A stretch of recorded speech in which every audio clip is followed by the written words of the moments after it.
If you're like most folks Dr. Kris Fusterhausen works with, you're active, you want to take ownership of your health, and you want to age gracefully.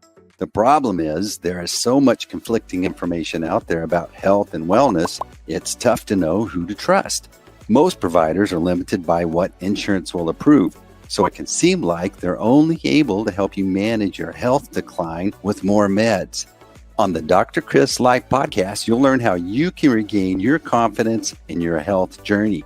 You'll learn helpful knowledge about programs, supplements, peptides, and hormones that Dr. Kris has used with thousands of patients just like you to help them crush their goals and be their best selves. So if you're ready to take charge of your health and are wanting to stay active and healthy so you can be a better parent, partner, or lover, then you're in the right place. Welcome to the Dr. Kris podcast. Welcome back. It's the Dr. Kris Life podcast with our favorite doctor who likes to, will actually answer your questions and not make you feel bad for answering questions about what you care about as a patient, looking for a provider that wants to pair up with you, that you want to have responsibility in this deal. That's our man, Dr. Kris. Dr. Kris, how are you? I'm good. How are you today, Steve? I'm well. I'm great. Thanks for asking. Good. Holidays are coming here, and folks are, I do a podcast with one of my clients, and he's a behavioral scientist. And one of the things he talks about, there are these places in our life that we reorient and start to think about certain things every year. And one of them are the first of the year. It's when we start to evaluate what's going on in our lives, what we want to improve. It's just kind of the way that we're set up. And so when we think about some of the things that our folks want to do, hormones come into play on this conversation. When you think about wanting to lose weight, maybe get in shape, want to feel better, these things, bioidentical hormones are a part of a conversation that they should consider. Wrong? No, absolutely correct. We always talk about in our practice, we'll get a lot of patients that come in and maybe they want to lose weight. That's why they walked in the door, and they're like, and they know that we do a weight loss program. And, you and I have talked quite a bit about that. But I'm like, hey, we can't skip to that. That's too far down the road. The analogy I always use in my office is we don't want to build your house on sand. We got to lay that foundation. We have to make sure that we have all the basics in check so that we are basically having the body fight for us versus against us. And hormonal imbalance is something that is overlooked by most patients and providers, and is just seen as something that naturally occurs and we just have to deal with it, which is absolutely not true. And then the other myth, maybe you want to put under that category that's out there, is that all hormone replacement is the same, and that's simply not true as well. Animal-based or synthetic hormones versus bioidentical hormones are dramatically different. And I always tell my patients how it only comes back this morning because I was looking at my reboarding, because I'm like 3 years away from reboarding. And I was like, crap, I guess I better start looking at that process and what do I got to do? Because it's about a 3-year slow process to do all of that. It's, nothing major. It's just always a little something you got to do. And it brings back a story. And that is the last time I reboarded, which is every 7-8 years, I had to answer a question incorrectly in order to get the question right. And because I knew what they wanted, and what it was is it says estrogen replacement increases the risk of what? And I had to check breast cancer and heart disease, which is bullshit. Actually that study's been debunked, but, bioidentical hormone replacements have been absolutely shown to do the opposite. But I also knew the writers of the question and what they wanted as the answer. So even though I disagreed, I answered the question as you're supposed to get the question right. But it's that still even today, after studies that have been out 15 to 20 years, that basically have been debunked, there are still providers out there, and especially patients, that don't understand the safety of bioidentical hormone replacement. So bioidentical hormones, I found a list of these benefits from bioidentical hormones. And so I wanted to kind of go over each one of those and get your feedback on these. But first, I wanted to just let's define bioidentical hormones. And this here says there are synthetic hormones that are structurally identical to the hormones naturally produced by the human body. Would you agree with that statement? I would not. And the reason I disagree is I use the word synthetic. They're not synthetic, they're natural. And so that's actually goes against what bioidentical hormone replacement is. They were right after that, but they're not synthetic. They're actually plant-based hormones that are 100%, so they're all natural. They're not made in a lab. They're 100% identical to what is in your body. Okay. So, basically I always tell patients the name really says it all. Bioidentical hormone replacement, bio meaning natural, identical meaning identical, hormone replacement. And so I have a slide that I sometimes show to providers when I'm lecturing to providers, doctors, NPs, and PAs. And that is, I'll show testosterone, and I'll show bioidentical testosterone, human testosterone, and synthetic testosterone. And of course, the bioidentical testosterone compound, along with the human testosterone compound, what we have in our body naturally, is exactly the same. And then you show testosterone cypionate, and it does not take a doctor or a scientist to be able to see very quickly how those chemical compounds are not remotely the same. Wow. And you can theorize, as I always tell my patients, that if something is, I think this isn't too much of a stretch, that if we're putting something into our body that's 100% exactly like what's already in our body, we're going to have less chance of side effects and issues versus something that is not identical to what's in our body. I always try to tell people, I'm not trying to make this difficult. Let's just think of it very simply. I'm putting something into my body that is 100% either been in my body before or is already in my body. All I'm doing is optimizing levels. Excellent. So I like this. So we're going to read out this list, and then you continue to either agree, change, or whatever, but this is excellent. Now, this list, what are potential benefits, some potential benefits of bioidentical hormones for women. But the first thing I want to cover is these aren't just for women. Men take advantage of this as well, right? Correct. Yeah, absolutely. So it's advantages. The list is probably geared towards females and maybe the estrogen replacement, but absolutely men and women get very similar results from estrogen, from bioidentical hormone replacement. Excuse me. I saw this post. Anyway, they were saying toxic testosterone in men and I was just giggling because I learned from you that actually women have testosterone and as well. I guess it's just not toxic. And men have estrogen. That's what I always tell my new guys is like, hey, you've got estrogen, your wife has testosterone. We're just not supposed to have the same amounts. Mm-hmm. Yeah. All right. That's funny. Okay. So number one, this can help relieve menopausal syndromes. Yeah, and that's the lowest hanging of the fruit, I'm sure, on the list, right? So, they're talking about hot flashes, vaginal dryness, maybe a little brain fog, and that's always going to be, not always, but that's usually going to be the main reason why the patient walked in the door is, hey, doc, please make these we're lucky enough we'll never go through hot flashes. We're lucky that we're not going to have to do that. But any woman that's ever been through it will tell you how severe it is. And I've told the story on this podcast before, but Crisanta, my wife, who was 50, on her 48th birthday, I came in from outside and she had her head in the freezer. And I was like, what in the hell are you doing? And she's like, I think I literally just had my first hot flash. And, I thought, she's being dramatic. Sure enough, drew her blood the next day. She was menopausal. So the average age is 48 to 52. So, I mean, she literally nailed that. And she would basically tell us how bad those are. So sure, if we, as I always tell patients, getting rid of hot flashes is extremely important. Vaginal health, when a lady has vaginal dryness, not only are they more susceptible to UTI, urinary tract infections? They're also, their sex life is impaired, that normal moisture that's there is not, and it makes sex not as enjoyable. It'll kill their libido, make them more, like I said, more likely to get infections, just kind of make life miserable for them. And so, yeah, couldn't agree more on the statement that it helps eliminate those menopausal symptoms.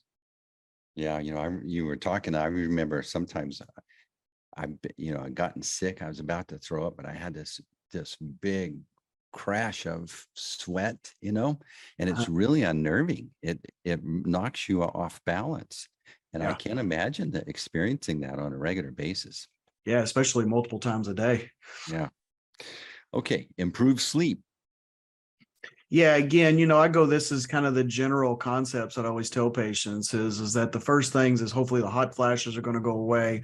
Hopefully you're going to start to notice your sleep improving, because we know that the vast majority of us, as we age, naturally start to see sleep decline. And what does that mean? If you wear, and I'm a big fan of sleep monitoring devices. Actually, right before we started, I stuck my Oura Ring on the charger because I'm a huge fan of Oura Ring, but there's a plethora of sleep monitoring devices. But if you really use a sleep monitoring device, at least a fairly accurate one, you'll most of the time see that without intervention, our sleep cycles start to worsen and we start to get less REM sleep and deep sleep. So that restorative sleep, we awaken more. And a lot of that age, but a lot of that can be attributed towards a hormonal imbalance. And so it's one of those things that my patients who do wear sleep monitoring devices, I'll implore them to actually keep track of that so that they can actually see their sleep improving.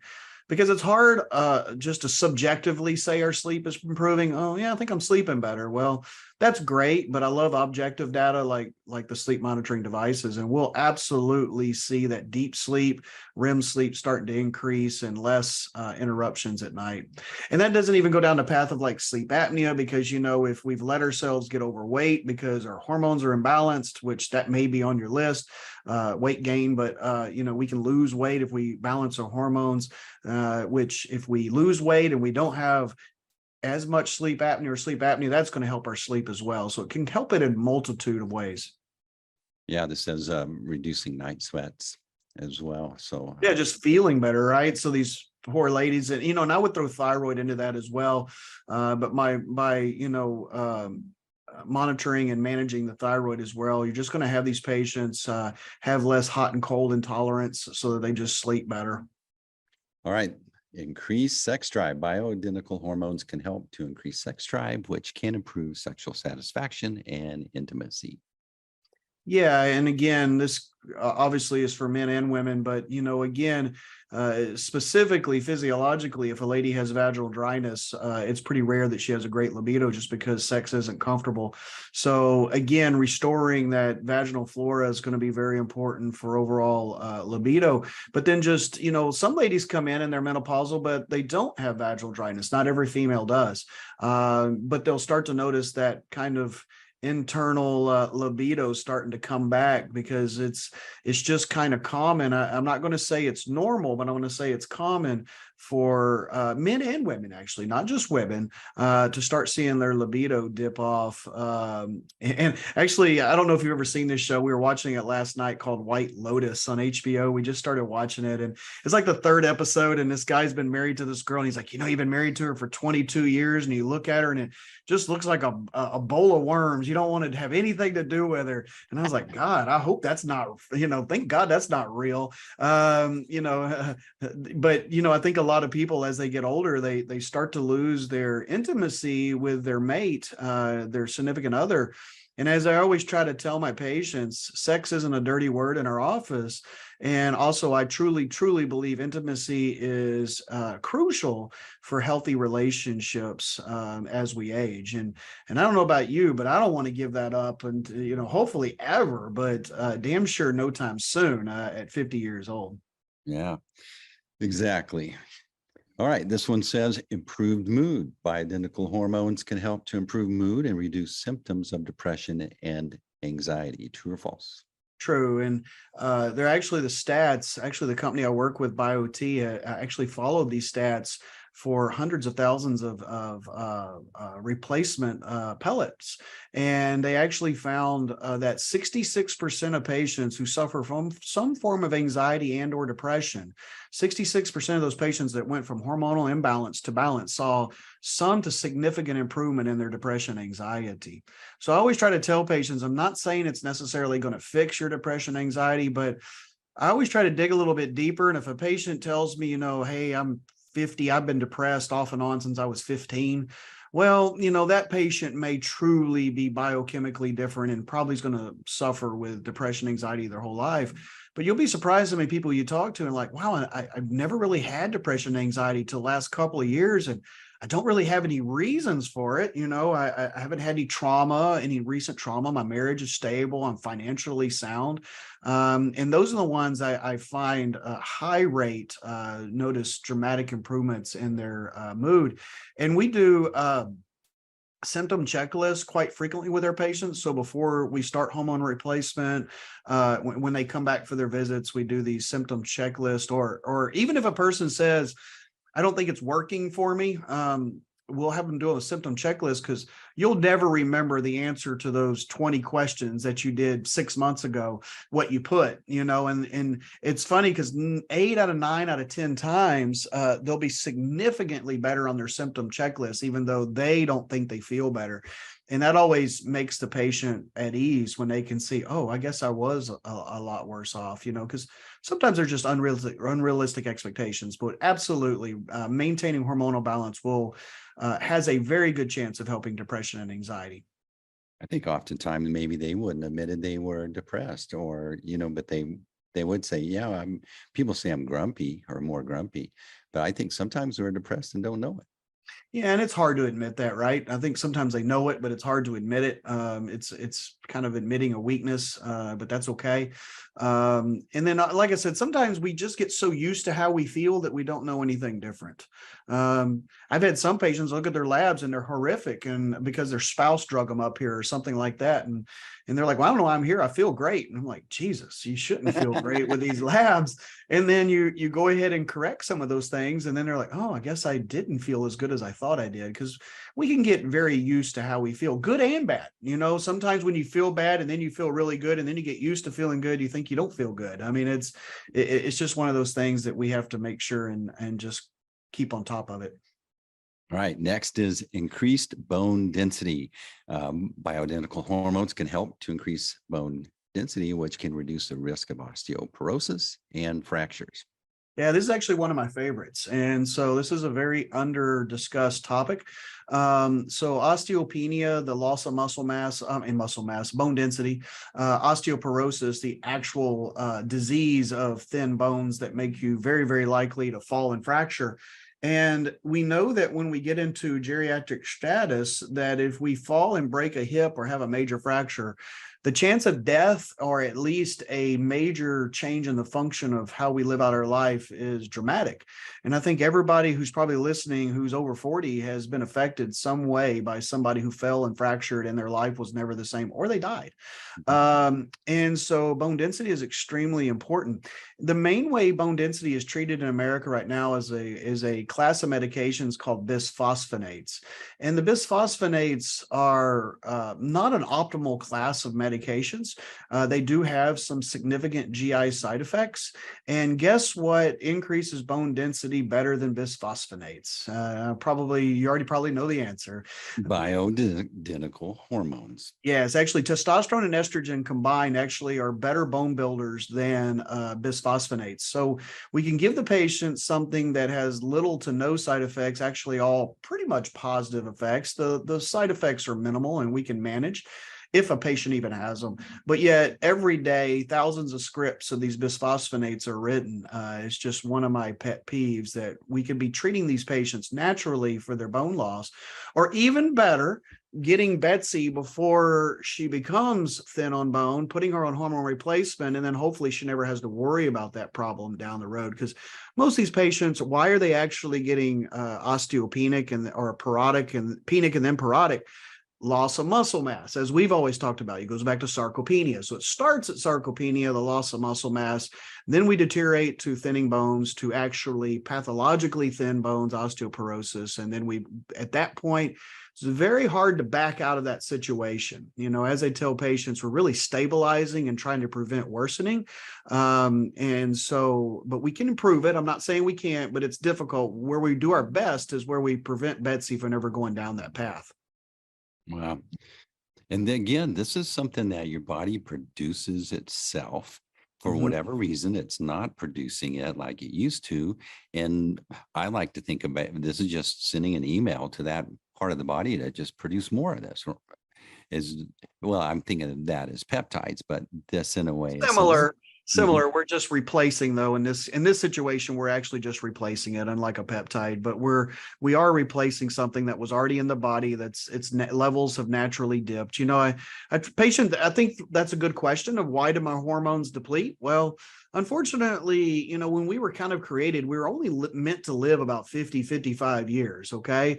And then I also believe that the stress that we're under, constant contact, I call it, and not the email server, whatever you call it, but the fact that we never can check out of life, we're constantly stressing our bodies. And then the food that we eat, you will not be able to convince me that we now can produce a chicken, from birth to death. We've half the time, and we've made them twice as big with steroids, but yet we're told that doesn't affect us in any way.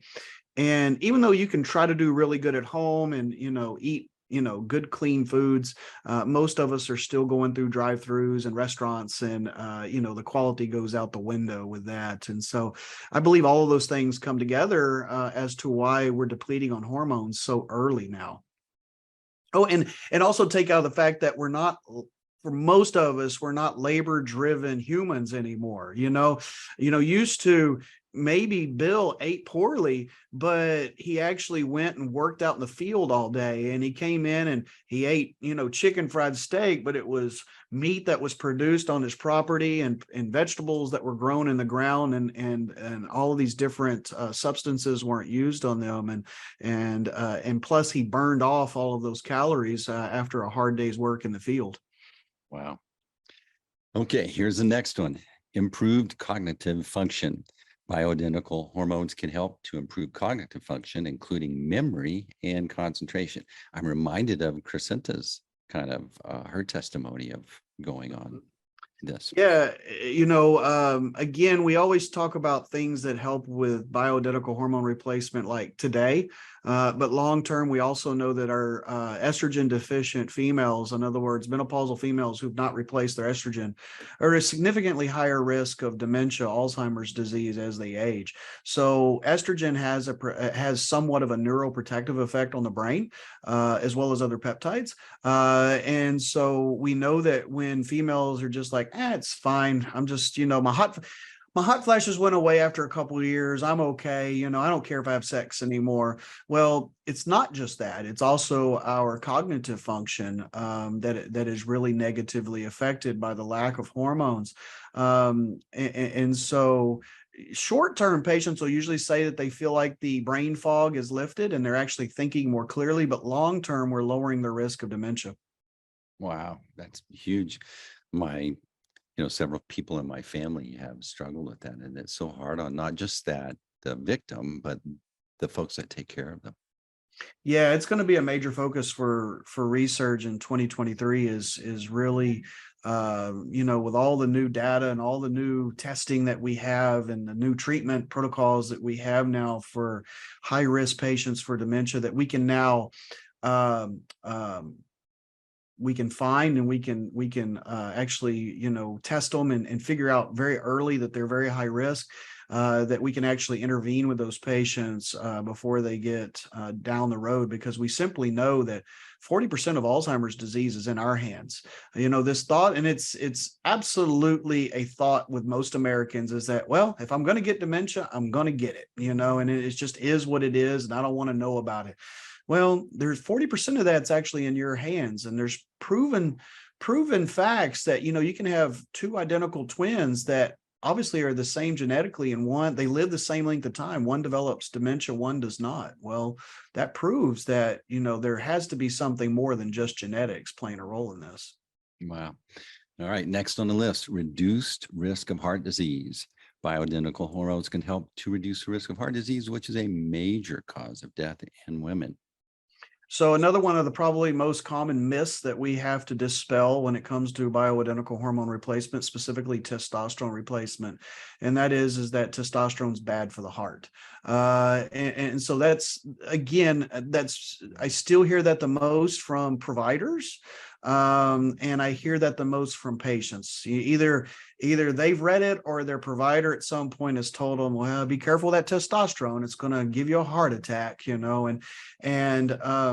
I was just out at, I say just, now it's been about 3 months since Peptide World Congress, and we have an amazing faculty member, Abid Hussein, who's a concierge cardiologist up in Denver, and he did a whole couple of slides on the safety of testosterone and how they're really, how it's nothing but positive for the heart.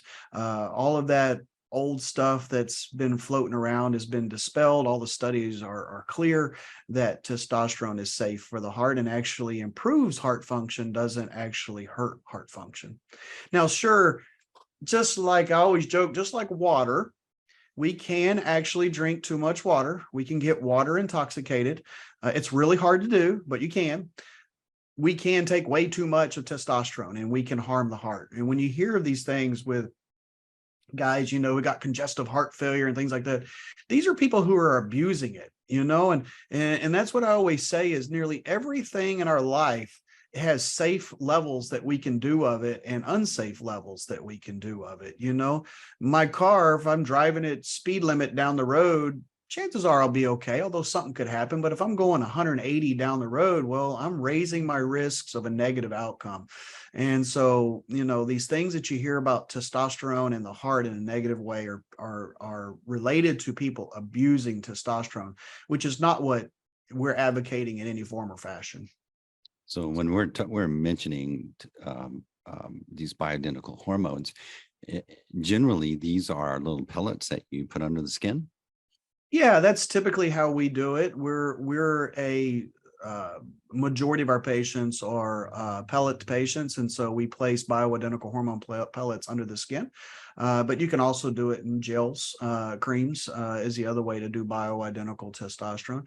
Testosterone shots are not bioidentical. I always just try to make sure patients understand that. There can be some positives and negatives with injections, but they are synthetic testosterone. All right. Excellent. Here's the next. Reduce risk of diabetes. This was a surprise for me, but I think about it. Why would it?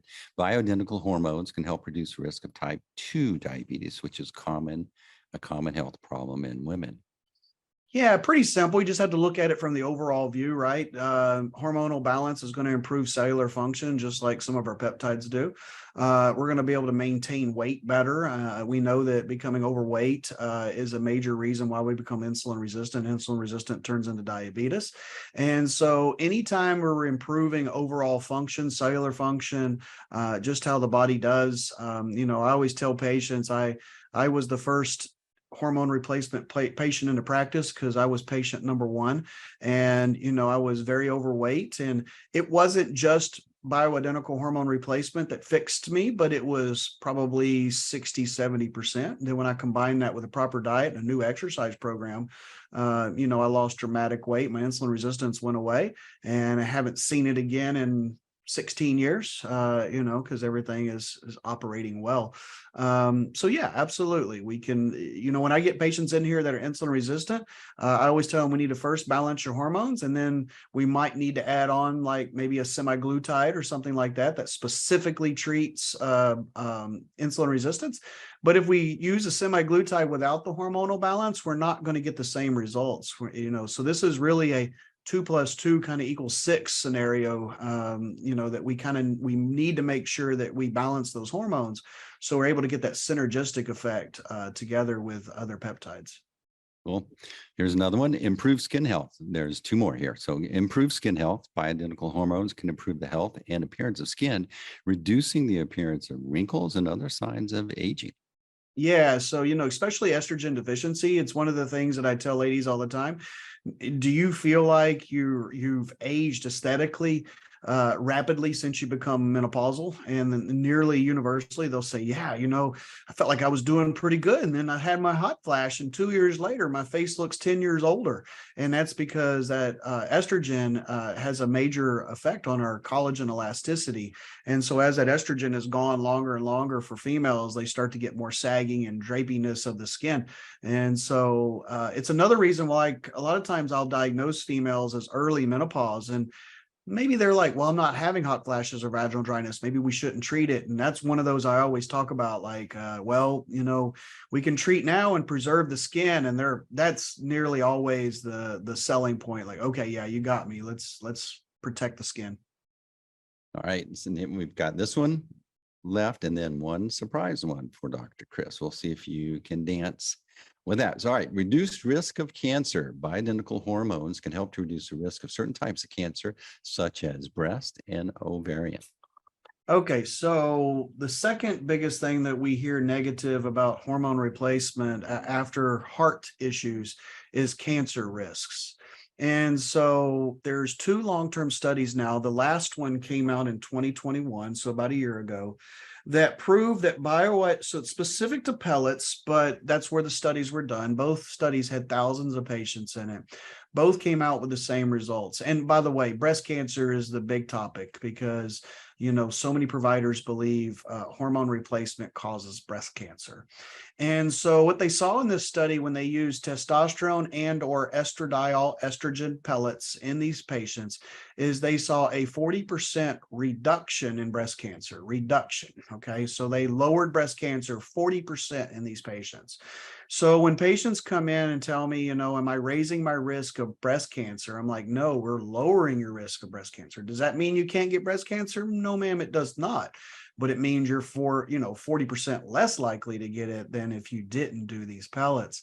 So it's still important that they do their screenings and stay on top of all of that, of course. But yes, we absolutely are lowering chances of cancer with bioidentical hormone replacement. Wow, this is really cool. So, all right. So you refer to a certain vitamin that should be, you would say it should be called a hormone, or you think it should be called a hormone, not what's these? Vitamin D. That's right. Why do you say that? Why do I say that? Yeah. Because we have hormone receptors for vitamin D from literally from our head to our toes. And so it's just like our hormone receptors that are on every organ system in our body. So basically, and it has so many different effects. It actually affects, like we've talked about here, our bone and joint system, but even more importantly, or as importantly, our immune system, and then our mood. And it just does so many things that it very much acts like a hormone more than a vitamin. But as I always joke, they're not going to rename it hormone D. So, but that's why most guys or girls, providers that do what I do, believe that you need to look at vitamin D as a hormone, not just a vitamin.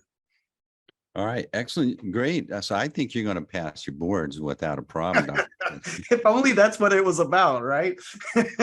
It's about the stuff that I don't do so much anymore, but we'll still knock it out. No problem. We'll get there. No, you did great. That was excellent. I kind of like this process here with you. So if you're a woman and you've been hearing, and maybe you've questioned about bioidentical hormones, it's just a pellet. You're doing this under supervision with Dr. Kris. And what's the best way to kind of come in and get a check and see if this is a possible solution for them? Let me say one more thing, and that is that it's practically a painless procedure. I think that when everybody hears a pellet, they all of a sudden start backtracking and thinking, oh my God, this on a scale of 1 to 10 is easily a 2 out of 10 procedure. And I've yet to ever, after thousands of pellet procedures, have ever had a patient, and I'm not a scout, but scout's honor, if I'm not telling the truth, they can kick me in the shin, is that I've never had anyone actually get the procedure and say, oh my God, that was worse than I thought it was. They always say, that's it. So it's actually a very painless procedure. But the easiest way to start it is we recommend just going to the website, theresearchclinic.com, hitting the consult button, putting in your information. Lauren, one of our Awesome employees will be the one that reaches out to you fairly quickly, usually within a few minutes, actually, if it's during business hours, or you're welcome to call 817-599-9902. Either way, you're welcome, but I think that the website is the easiest route to get to us. Yeah, and if you're wanting to work with a physician, a provider that cares and is totally open to you asking whatever questions you need to ask, then Dr. Kris is your provider. And I think that's what most folks, we want to take ownership of our health, but we also need a provider that'll go with us and answer our questions. And that's what I really enjoy about Dr. Kris. Any last words, Dr. Kris? No, just happy holidays to everyone, and hope you have a great rest of y'all's week. All right. Well, that's another excellent episode of the Dr. Kris Life Podcast. And that's a wrap. Thanks for joining the Dr. Kris Podcast. If you learned something today and you want to connect and get more information, visit our website, www.drkris.life, where you can find more great information or even schedule a time to learn how you can engage with Dr. Kris. Be sure to follow, like, share, and we'll see you on the next episode of the Dr. Kris Podcast.